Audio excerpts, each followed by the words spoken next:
குணம் தன்னை அறிந்து கொண்டேன். உன் முத்தான தத்துவமே புரிந்து கொண்டேன். முருகா உன் குணம் தன்னை அறிந்து கொண்டேன்.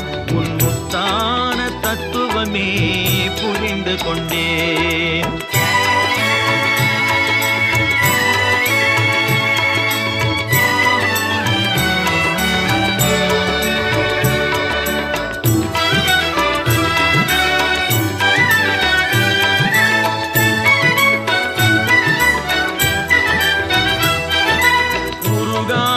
மனம் தன்னில் நீ இல்லை, உருகாத மனம் தன்னில் நீ இல்லை என்ற உண்மையை கண்டு கொண்டேன். இனி விடுவதில்லை, உண்மையை கண்டு கொண்டேன்.